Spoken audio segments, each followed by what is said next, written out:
Welcome to ParanormalLink. I'm your host, Myra, and tonight we begin at the edge of the woods. There are creatures whose names we whisper only when the fire burns low, part wolf, part man, all terror. For decades, hunters, hikers, truckers, and farmers across North America have reported the same impossible thing: a bipedal beast with the eyes of a predator and the intelligence of a man. They call it Dogman. What you'll hear tonight are true first-hand encounters, stories told by those who claim to have looked it in its eyes and lived to speak about it. There's no narrator's filter, no special effects, just the words of the witnesses as they remember them. So close your doors, check your locks, and listen carefully, because the howling in these stories doesn't always stay in the woods. Story 1. I grew up in southern Ohio, near the Ohio River, the kind of place where everyone knows everyone, and most of the town's excitement comes from local legends. On the other side of the river, in Maysville, Kentucky, there's a long condemned building known as the Hazelwood Hospital. Every small town has a place like it. Boarded windows, graffiti, that sharp smell of rust and mold. For years, it was a dare spot for local teens who wanted to prove their courage. You go in after dark, take a few pictures, maybe catch a shadow on camera, and then brag about it at school. At least, that's what was supposed to happen. The night everything changed. I was 19 when it happened. My friends and I decided to check out Hazelwood one last time before it was scheduled to be torn down. There were 3 of us that night, just dumb kids looking for a thrill. From the moment we parked, something felt wrong. The air was too still, the night too heavy. I'd been there dozens of times before, but this time, the silence hit differently, like the whole place was holding its breath. We split up after 45 minutes inside, exploring different wings. I headed toward the basement, the old morgue, hoping to catch something interesting on camera. I didn't expect ghosts, but I wanted a good story to tell. That's when I smelled it. The stench was overwhelming: rot, wet fur, and something chemical. At first I thought it was just an animal carcass, but it was worse than anything I had smelled in my life. The air burned my throat. Then I heard the slam of a steel door. The sound echoed down the corridor, followed by the splash of heavy footsteps moving through water. The morgue floor had about 3 inches of standing water, and whatever was walking down there was big. I froze, waiting for one of my friends to jump out and yell, "Gotcha!" But the footsteps didn't sound human. Too heavy, too deliberate. Then came the panting, a deep, labored, like an animal catching its breath after a chase. The smell of wet dog hit me next, mixed with rot. I remember crouching behind one of the old body coolers, trying not to make a sound. My heart was pounding so hard, I swear it echoed off the walls. 5 minutes passed. Then another slam, the same metal door. Whatever it was back. The sound of claws scraped the floor, followed by a low growl that rolled through the hallway like thunder. I peeled away from behind the cooler and saw a shape move past the doorway, tall, hunched, and broad-shouldered. The smell was unbearable. Then came the howl, long, guttural, and so loud I had to cover my ears. It didn't sound like any coyote or dog I've ever heard. It was almost human. I ran. I sprinted across the basement into the boiler room, tripping over broken tiles. I slammed the steel door shut behind me and pressed my back against it, gasping for air. But the door didn't hold for long. Within seconds, something slammed into it hard enough to rattle the hinges. The next sound will haunt me for the rest of my life. A deep, snarling breath right against the metal, like it was smelling me through the door. When I finally saw it, I didn't believe what my own eyes were telling me. It forced its arm through the door gap, long, gray-brown fur-covered limb ending in a hand that wasn't a hand. The fingers were too long, the claws like black knives. The muscles under the fur rippled with every movement. It shoved through the opening and howled. That was enough. I bolted through the boiler room toward the loading docks, overturning gurneys as I went. I hit the dock doors hard, trying to force them open. Behind me, the sound of claws on metal echoed closer and closer. The doors wouldn't budge. I heard it slam against the lockers and gurneys I toppled, knocking them aside like toys. I climbed onto the counter and broke through a window pane, slicing my hands on the glass. The second my feet hit the cold ground outside, I turned, and I saw it framed in the doorway. 8 feet tall, gray fur, a narrow snout like a Doberman, eyes that glowed faintly gold in the dark. And it was looking right at me. I can still feel that stare, not just seeing me, but recognizing me, like it was deciding what kind of prey I was. I ran for the fire escape ladder at the far end of the building, but the thing was faster. I could hear it leap, metal groaning under its weight as it climbed after me. It grabbed my ankle before I reached the first floor window. The pain seared through my leg as its claws ripped through denim and skin. Pure survival took over. I kicked, twisted, and pulled free, tumbling through the window as it slammed into the escape rail behind me. I hit the ground running, dragging my injured leg toward the main street. It was right behind me. I could hear it breathing, that deep, angry rhythm that sounded half human. I made it halfway down the hill before my vision blurred. I just kept running. I don't even remember reaching the old woman's house at the bottom of the road, only slamming against her door and collapsing inside before she shut it behind me. When the police arrived, I was bleeding from my leg and hand, hysterical, trying to explain that I'd been attacked by something that walked on 2 legs but wasn't human. They didn't believe me, of course. The hospital said it was a wild dog. The wildlife officer said it was probably a coyote. But the claw marks on my leg told a different story, 5 digits long and curved, too human to be canine. That night left me with 36 stitches in my leg and 17 in my hand. The doctors were baffled. The officer who took my statement called it one of the strangest bite patterns he had ever seen. For 11 years now, I've lived with that memory. I can still smell the rot and wet fur when I close my eyes. I've never gone back to Hazelwood Hospital, and I never will. That experience changed me. I don't walk into any buildings without knowing where every exit is. I pay attention to the woods. I listen when the night goes silent, because I know what I saw. It wasn't a bear, it wasn't a dog, and it wasn't human.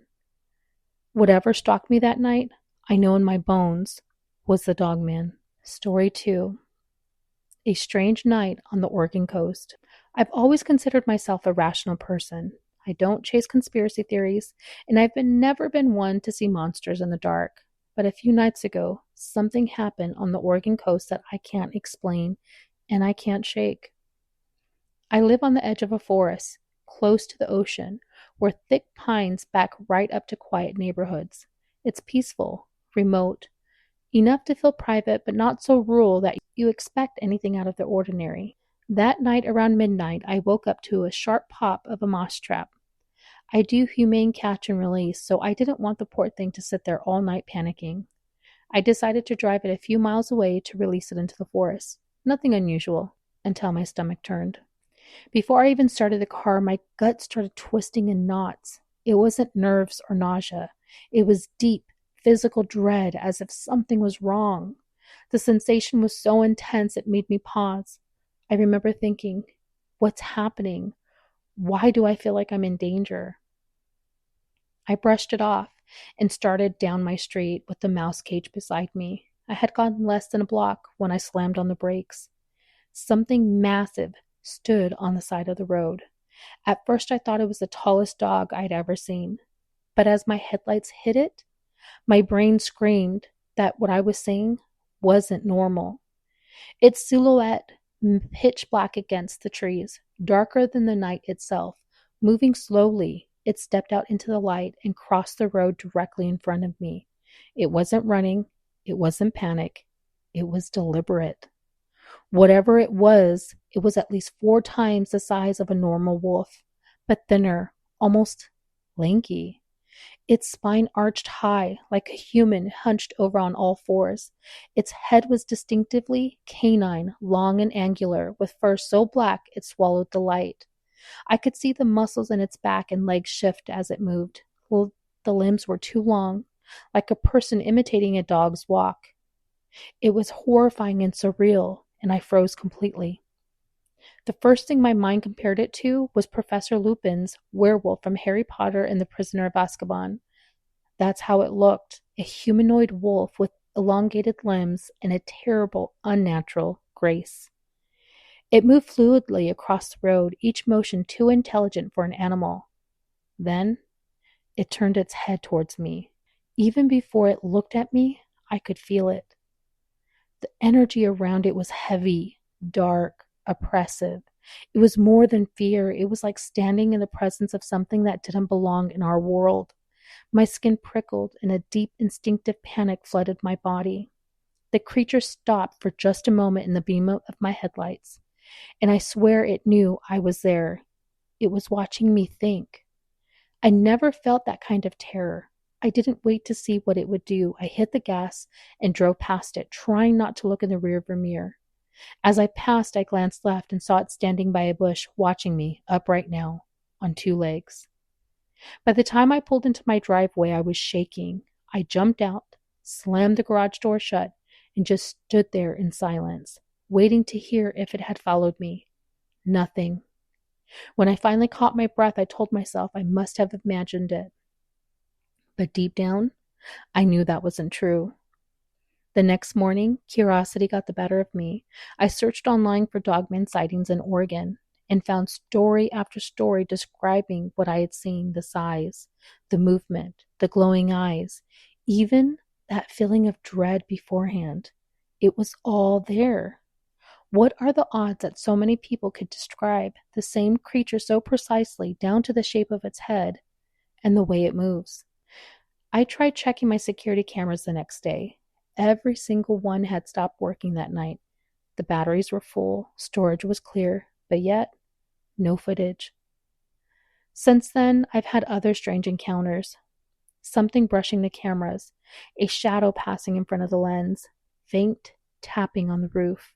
Twice I caught what looked like a long, thin appendage reaching into the frame before curling back out of view. Locals here have started talking about the same thing, lights flickering, strange shapes in the woods, pets vanishing. One man told me that creatures like this can see infrared light, the same light that triggers motion cameras. He said they know exactly how to avoid being seen. I don't know what I saw that night, but I know it wasn't a dog. It wasn't a bear or a trick of light. It was intelligent. It was aware of me, and it wanted me to know that. The location, Lincoln County, Oregon coast. Story 3. I was driving home late from work through a stretch of farmland that barely counts as a road, just cracked asphalt between endless corn. It was around 1 a.m. The radio had lost its signal miles back, and I could hear was the hum of my tires. Then I saw it. At first I thought it was a deer crossing, but the shape wasn't right. Too broad in the shoulders, too long in the arms. It moved on all fours, then rose slowly. The high beams caught its eyes, amber gold, glowing back at me. It stood easily 7 feet tall, fur dark, matted, a chest that rose and fell like a man catching his breath. Its ears twitched, its head tilted, and then it smiled. I slammed on the gas. My car fishtailed, gravel flying, and in the rearview mirror, I saw it step back into the fields, watching me go, not chasing, just watching. For weeks after, I refused to drive that road again, but sometimes I still see those eyes when my headlights hit the trees. Story number 4. My uncle owns a cabin near the Upper Peninsula, deep enough that you will lose cell service halfway there. I used to go there every fall to hunt. One night, I woke to scratching at the wall. At first, I thought it was raccoons, until the scratching turned into heavy thumps, then footsteps circling the cabin. I slowly loaded my rifle and waited. Something breathed against the window glass. A wet fog spread from its mouth, revealing teeth pressed to the pane, long, curved, canine. Its snout was wrong, too tall, too thin, and behind it, the shape of hands.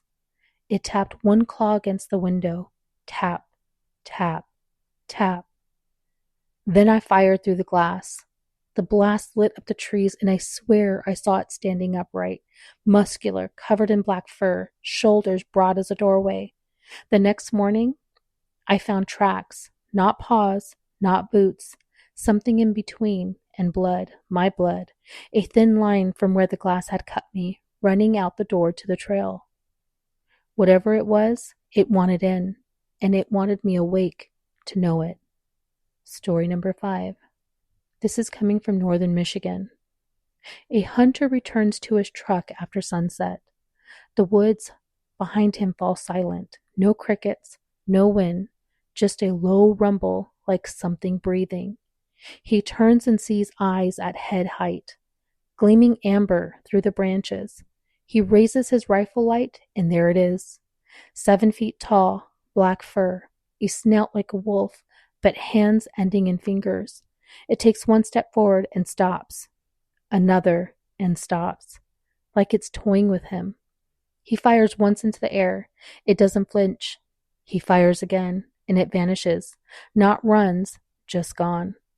He leaves his gear behind, never returns to that forest. He says, the worst part wasn't seeing it. The worst part was knowing it wanted me to. The final story. 2 friends were driving through rural Alabama in the summer of 1996. They were laughing, windows down, when something suddenly burst from the ditch ahead of them, a mass of fur in motion that lands in the middle of the road. It stands up. One hand, not paw, presses against the hood of their car. Claws scrape metal. The driver throws it in reverse. The thing leans in close, its breath fogging the windshield. Then it grins, teeth long and uneven like broken glass, and steps off the road. They floor it, driving until the tank runs dry. Later, they find 3 deep gouges down the hood. Not an animal, not a human. Something in between. These are their words, their memories. No 2 descriptions perfectly match, but the core never changes. The height, the eyes, the smile that shouldn't exist. We tell ourselves it's a myth. We call it Dogman because that's easier than calling it real. But if these voices are right, then something walks our back road still. If you've seen the same creature, if you've heard the growl outside your window or found tracks that defy explanation, I want to hear from you. Send your story to contact@paranormallink.com or visit our website, paranormallink.com. There you can upload your story, photos, or videos directly for review and submission. Well, that's all I have for you tonight. I hope you loved episode 1. Stay safe and stay spooky. Until tomorrow.